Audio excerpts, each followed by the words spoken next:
घटना हुई थी जिसमें नीतीश कुमार ने एक महिला का हिजाब खींचा था। अब उसी महिला के हिजाब खींचने के बाद बिहार के मुख्यमंत्री नीतीश कुमार की जान को खतरा हो गया है। मुख्यमंत्री नीतीश कुमार की सुरक्षा बढ़ा दी गई है। हिजाब विवाद के बाद नीतीश कुमार की सुरक्षा बढ़ गई है। पाकिस्तान से नीतीश कुमार को धमकी मिली है। देश में भी कई संगठन नीतीश कुमार का विरोध कर रहे हैं। आपको याद होगा कि लगातार इसी तरह की बयानबाजी देखी गई थी। हालांकि नीतीश कुमार के समर्थन में कुछ बयान भी निकल कर आ रहे हैं। देश के केंद्रीय मंत्री गिरिराज सिंह उनके समर्थन में खड़े हो गए हैं और उन्होंने कहा कि क्यों नहीं पाकिस्तान चले जाते। आपको ये भी बता दें कि उत्तर प्रदेश सरकार में मंत्री संजय निषाद ने भी कुछ इस तरह का आपत्तिजनक बयान दिया है, जिसका खुद भारतीय जनता पार्टी के नेता विरोध कर रहे हैं। लेकिन इस बीच आपको बता दें कि नीतीश कुमार को पाकिस्तान से धमकी मिली है। रितेश मिश्रा इस वक्त इस खबर पर ज्यादा जानकारी के लिए हमारे साथ जुड़ गए हैं। रितेश, क्या खबर? अब बिल्कुल देखिए, सबसे पहले तो जो अपडेट है मैं वो बता दूं कि नीतीश कुमार की सुरक्षा जो है वो और पुख्ता कर दी गई है। हालांकि आधिकारिक तौर पर अभी इसे किसी ने भी आके बयान नहीं दिया है, लेकिन जो सोर्सेज है हमारे पुलिस के अंदर, जो बिहार पुलिस हेडक्वार्टर है वहां पर, उनका कहना है कि नीतीश कुमार की सुरक्षा बढ़ा दी गई है। कई सारे इनपुट्स मिले थे और जैसा कि आपने जिक्र किया कि किस तरीके से देश में कई जो धार्मिक संगठन है जो विरोध कर रहे हैं, इसको लेकर आपत्ति जाहिर कर रहे हैं, तो इसको लेकर कई सारे इनपुट्स मिले थे। उन इनपुट्स के आधार पर उसके पहले आप देखिए कि 2 दिन पहले पाकिस्तान से भी एक डॉन है और उसने भी नीतीश कुमार जी को धमकी दी। तो कई तरह के इनपुट्स आ रहे हैं, चाहे वो बांग्लादेश हो, पाकिस्तान हो। अब देखिए कि एआईएम ने भी बयान दिया कि ये हिमाकत है। तो कई तरह की जो बातें हैं वो निकल कर सामने आ रही हैं। जो भी मुस्लिम धार्मिक संगठन है वो बड़ा ही उनकी जो बयानबाजी है वो काफी उग्र है। और यही कारण है कि लगातार मुख्यमंत्री नीतीश कुमार की सुरक्षा व्यवस्था को लेकर समीक्षा चल रही थी। खुद जो सूबे के डीजीपी हैं विनय कुमार, उन्होंने मॉनिटरिंग की, उन्होंने अधिकारियों के साथ मीटिंग की। जो भी इनपुट है, आईबी के जो इनपुट है, उसके आधार पर नीतीश कुमार की जो सुरक्षा है वो बढ़ा दी गई है। Z+ कैटेगरी की उनकी सुरक्षा है, लेकिन अब इसमें और जवानों की एंट्री कर दी गई है और कमांडोज की एंट्री कर दी गई है। और एक और जानकारी हमें मिल रही है कि अब कोई भी व्यक्ति जो है वो सीमित संख्या में उनके पास लोग जाएंगे, जिसे परमिशन होगा वही जाएगा।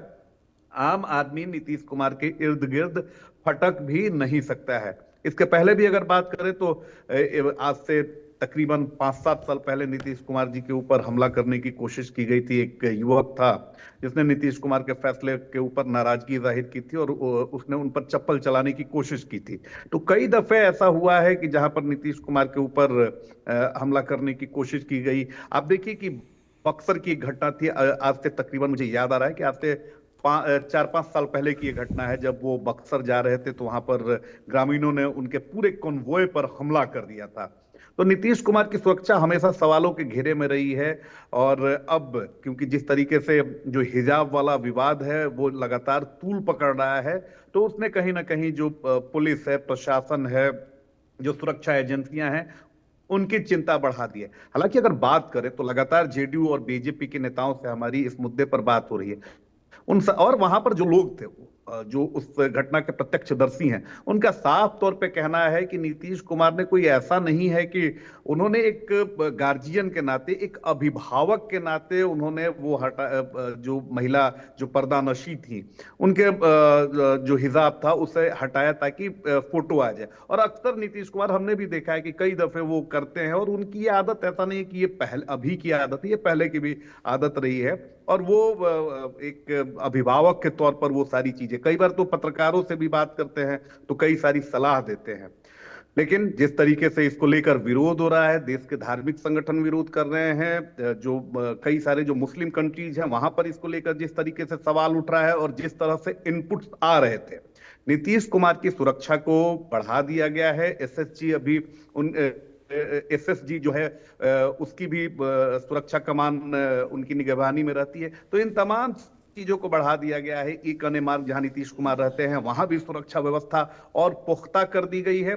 और जब नीतीश कुमार कहीं जाएंगे कहीं आएंगे तो उस दरमियान भी पुलिस पूरी तरीके से अलर्ट पर है। जहां से अगर बाई रूट कहीं जा रहे हैं तो ये भी जानकारी मिली है कि प्रत्येक थाने को पूरी तरीके से हाई अलर्ट पर रहना है। और रितेश, उनके रितेश एक आपसे हम ये मूवमेंट भी जानना चाहते हैं, रितेश आपसे हम ये भी जानना चाहते हैं कि नीतीश कुमार ने जब महिला का जो बुर्का खींचा उसके बाद उत्तर प्रदेश के संजय निषाद ने भी बयान दिया, बहुत ही आपत्तिजनक बयान दिया कि बुर्का ही तो खींचा था, कहीं चेहरे शरीर पर कहीं और टच कर देते तो क्या हो जाता।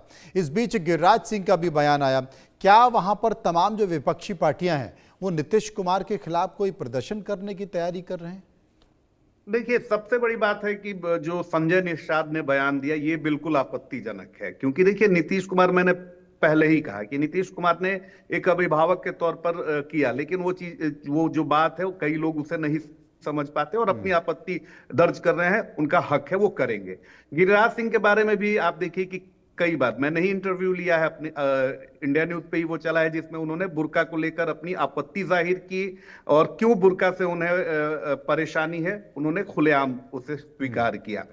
लेकिन जिस तरीके से बिहार में विपक्ष की अगर बात करें तो बिहार में विपक्ष है ही नहीं। विपक्ष के जो नेता हैं, आप देख लीजिए कि तेजस्वी यादव कहाँ हैं, किस परिस्थिति में है, कोई जानकारी नहीं ना। अब तो आप देखिए कि पहले तो मीडिया के सामने आके बाइट भी देते थे, अभी वो है नहीं। और अब सोशल मीडिया पर भी किसी भी घटना को लेकर, किसी भी राजनीतिक माहौल को लेकर तेजस्वी यादव जो हैं वो एक्टिव नहीं दिख रहे हैं। कांग्रेस की क्या स्थिति है, बिहार में 6 विधायकों वाली पार्टी है, तो वो आप समझ सकते हैं कि किस तरह का वो विरोध करेगी।